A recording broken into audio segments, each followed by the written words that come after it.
Masih bersama kami di Konspirasi Prabu, kita lanjut lagi perbincangannya. Pak Erik tadi berhenti di konflik. Nih ada 3 hal tentang konflik yang ingin saya tanyakan. Yang pertama dulu, konflik sebagai Menteri BUMN. Ini Menteri BUMN ini kan kerja berat, Pak Erik. Ya. Saya tahu sekali pernah ikut beberapa kali dengan Pak Erik ke daerah. Bagaimana Pak Erik nggak bisa tidur, curi-curi tidur di mobil, gitu ya. Lalu sekarang ada ketum PSSI lagi, yang masalahnya juga berat lagi.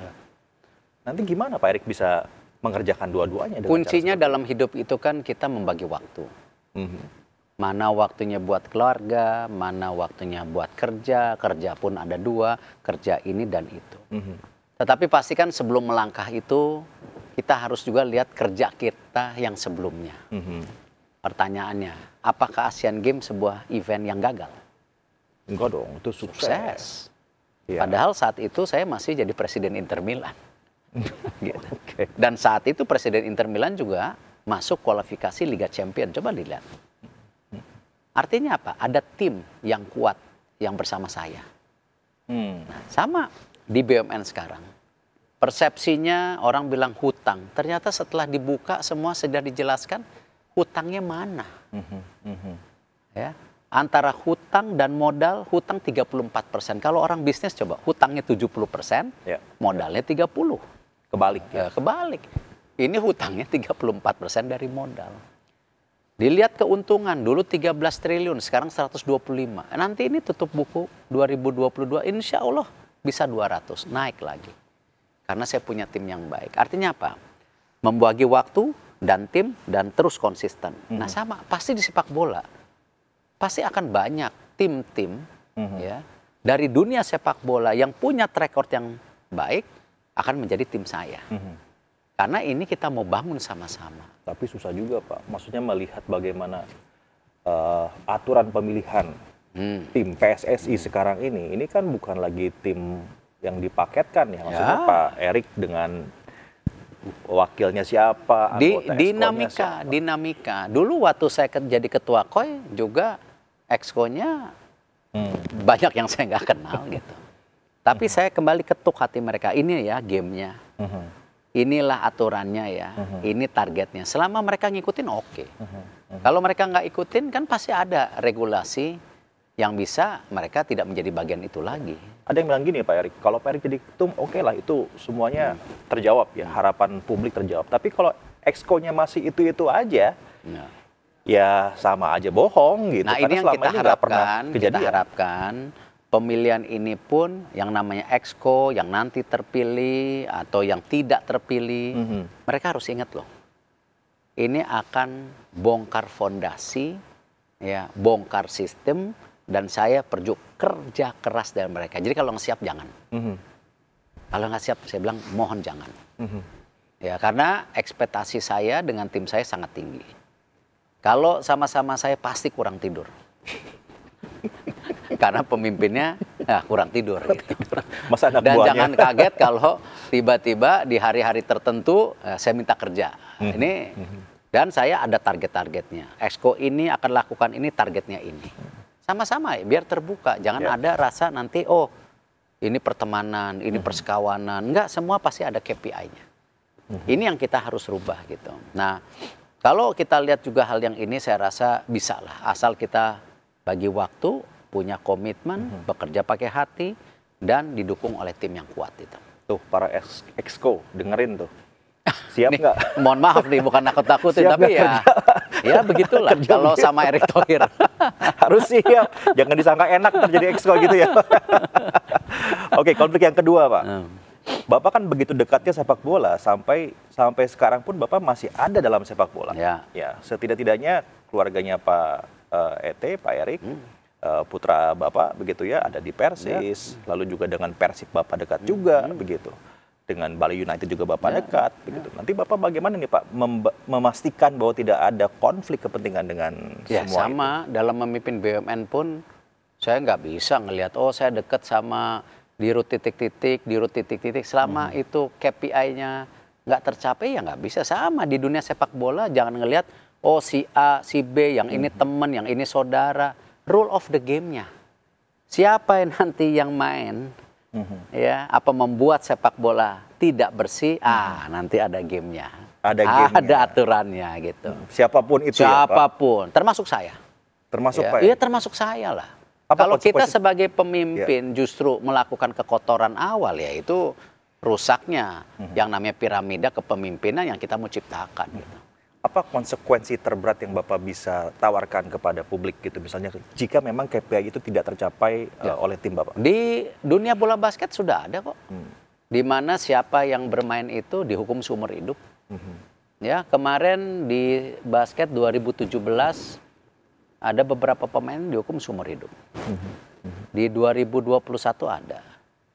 Nah, di sepak bola juga harus ada nanti. Apakah pemain, wasit, saya, pengurus, tapi kita membuka lembaran baru gitu loh. Ya, kalau kita ngomong yang udah-udah, kita sebagai bangsa juga nggak akan kembali gitu. Akhirnya aja balas dendam aja di otaknya. Sibuk mikirin orang aja, dulu itu begitu tuh. Orang ini masa depannya. Jadi apa? Rule of the game. Jadi nanti ada semua rule-rule-nya yang kita harus tegakkan, dan saya pasti saya tegas gitu. Pak, itu jadi mau bikin rule baru begitu Pak di PSSI nanti yang sekarang ini dibongkar gitu? Ya harus dong. Tanpa melanggar statuta. Tanpa melanggar statuta. Tapi kalau sepak bola bersih kayaknya FIFA, pemerintah dukung lah. Rakyat Indonesia juga dukung. Supporter juga dukung lah. Wasit gimana Pak? Mau diapain Pak? Sama, wasit pun harus menjadi bagian untuk reformasi. Tapi jangan selalu zolim atau menyalahkan wasitnya. Kita harus bicara dari hati ke hati dengan mereka. Apa kesulitan mereka? Apa kehidupan mereka yang berkurang? Apakah ada intervensi dari pengurus? Nah, kita harus mainkan. Jadi jangan juga menyalahkan satu titik saja. Ya, kalau yang dibilang mafia bola itu Pak mau diapain Pak? Loh, harus kita berantas. Harus kita berantas. Walaupun nanti kalau salah satu atau salah dua mafia itu teman Bapak sendiri gimana? Ya harus diberantas, termasuk saya. Kalau saya menjadi mafianya ya harus diberantas gitu. Dan ini yang menjadi polemik kan selalu, kadang-kadang seakan-akan pemerintah ingin intervensi. Enggak lah. Kan tadi saya bilang, sepak bola Jepang itu punya roadmap 100 tahun, karena apa? Ada kesepakatan antara PSSI-nya, pemerintahnya, bahkan FIFA-nya pasti mendukung. Nah, ini kapan lagi? Ya, saya rasa belum pernah ada presiden FIFA datang ke Indonesia 2 kali gitu, atau ke negara lain 2 kali dalam 1 tahun, kayaknya susah itu. Ya, dia datang pada saat ya kita benar-benar titik terendah sepak bola Indonesia. Peristiwa Kanjuruhan itu titik terendah. Kanjuruhan yang pertama ya. Dia datang. Lalu di G20 beliau datang lagi. Bahkan bicara ke semua pimpinan di dunia. Itu yang pada saat makan siang. Ya, alhamdulillah beliau percaya sama saya. Alhamdulillah. Tapi kan jangan sampai kedekatan saya disalahgunakan ya. Beliau juga, Gianni Infantino, bukan orang-orang yang tidak ngerti sepak bola. Justru harapan FIFA sangat besar kepada regional Asia hari ini. Dan kita sebagai negara yang terbesar di Asia Tenggara, sudah seyogyanya kita bisa pimpin. Gitu. Makan jangan jadi masalah, ya mohon maaf gitu. Ya malah jadi negara atau sepak bola kita yang ya terbelakang di negara-negara bandingkan negara lain gitu. Kita ini negara besar. Masa 276 juta nggak bisa cari 11 orang gitu. Kita udah harus bisa lah. Tapi dengan sistem yang baik ya. Jangan ada timnas titip-titip pemain gitu. Nggak bisa, semua harus qualified. Harus benar-benar ini sistemnya, ini maunya gitu loh. Tidak mudah, tapi semua harus dipekerjakan satu-satu. Oke Pak, ini satu lagi Pak, singkat aja. Ada juga yang mempertanyakan tentang prioritasnya Pak Erick Thohir. Sekarang kan Pak Erick kan sering masuk ke survei juga sebagai capres-cawapres, apalagi cawapres ya. Salah satu top 1 atau top 3 begitu jadi cawapres. Bentar lagi juga pemilihan umum begitu. Nanti gimana nih Pak? Jadi ketua PSSI masuk ke sana juga. Saya selalu bilang, jangan campur adukan antara politik dan sepak bola. Jangan. Kita harus benar-benar pisahkan. Yang itu memang tadi bagian dari politik yang sedang berjalan. Kalau ini nggak ada hubungan politik, ini bagian yang harus kita benar sama-sama gitu. Ya, saya sudah buktikan ketika di bola basket. Ketika saya membenahin bola basket, ya 2 tahun, habis itu saya cari pimpinan baru. Tapi di tempat lain, ketika bicara bola basket Asia Tenggara, saya tetap kawal. Nah, ini kan semua pilihan. Bukan salah dan benar dan bukan waktu. Harus. Ya, di mana sekarang juga saya tetap, walaupun tidak di basket, masih sering nonton basket. Masih bantu bola basket. Di sepak bola juga sama, cuman nggak kelihatan aja. Karena melalui klub kan. Nah, ini kesempatan emas bagaimana peristiwa Kanjuruhan ini yang merupakan tragedi luar biasa jangan terulang lagi, tetapi ini menjadi bagian kita tadi mereformasi sepak bola Indo secara menyeluruh, tapi bersama-sama gitu. Jangan karena itu. Pak Erick, kalau bicara dukungan sih saya pikir banyak sekali yang dukung Pak Erick Thohir ya, baik publik ataupun juga tokoh, tidak diragukan lagi lah. Tapi kita juga mungkin harus menangkap, membaca mereka yang tidak setuju dengan Pak Erick Thohir. Kita akan coba lihat nih, ada beberapa tweet yang kita tangkap dan menyatakan alasan ketidaksetujuannya. Apa komentar Pak Erick Thohir? Yang pertama,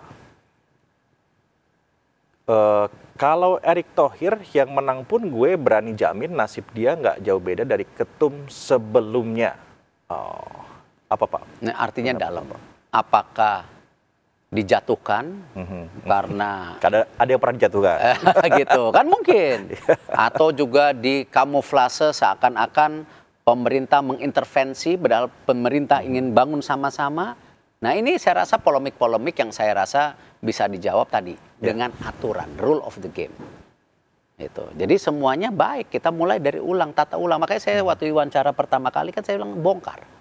Bukan saat pendaftaran loh. Dan tidak ada hubungan dengan pendaftaran. Waktu ketika saya di doorstop oleh media di lokasi di Jawa Barat waktu itu, mereka nanya, "Pak, gimana sepak bola?" Bongkar, saya bilang.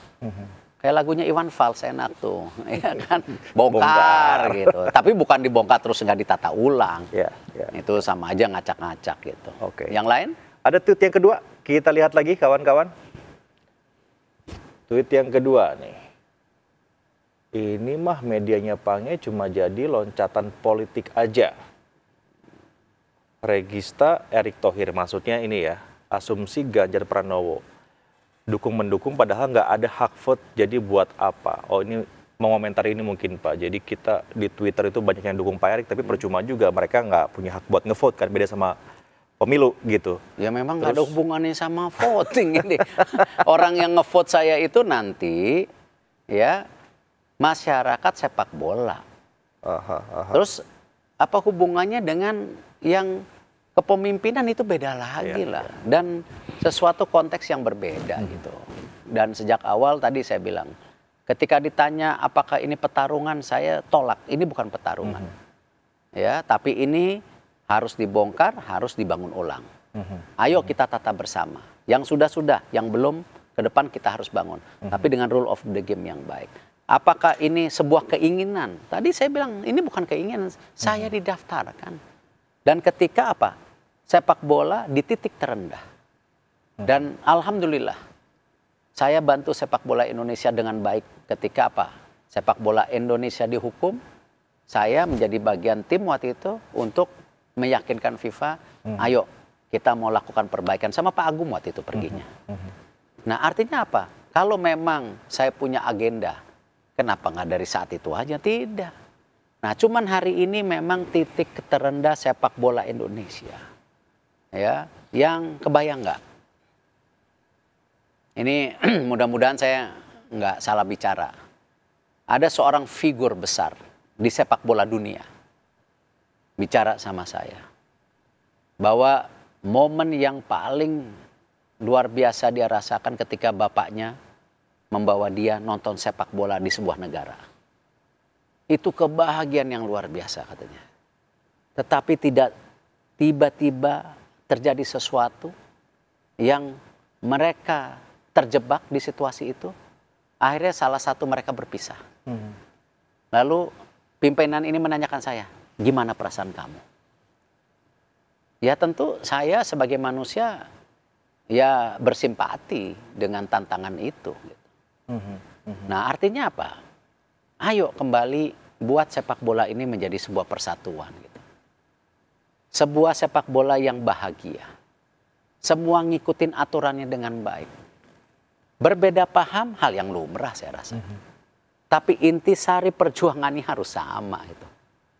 Dan saya sangat senang ketika nanti ya siapapun yang menang, siapapun yang kalah, termasuk saya. Ya kita bisa tetap saling mengisi. Ada masukan ini, karena pasti yang berani mencalonkan apakah ketua, wakil ketua umum atau exco punya pemikiran. Jangan juga mereka langsung dianggap bagian dari semua yang kotor, jangan, kasihan. Mereka ingin mendaftarkan, mencalonkan saja itu sebuah keberanian. Nah tinggal kita lihat mana visinya yang baik, mana masukan yang baik. Ini bagian demokrasi Indonesia gitu. Fair aja ya Pak? Harus fair. Tetapi kepemimpinan kita harus menjadi problem solver. Yang namanya sebuah permasalahan harus kita hadapi, harus kita atasi gitu. Jangan justru kita hindarkan. Baik Pak Erik, di segmen selanjutnya ada seseorang yang membela Pak Erik mati-matian di Twitter. Mendukung Pak Erik Thohir. Saya akan hadirkan untuk Pak Erik Thohir. Mungkin Pak Erik Thohir nggak tahu nih siapa yang akan hadir. Tapi kalau saya baca threadnya, wah ini di garda terdepannya Erik Thohir for PSSI 1. Kita akan hadirkan tamunya sesaat lagi, tetap bersama kami di Konspirasi Prabu. Ganteng.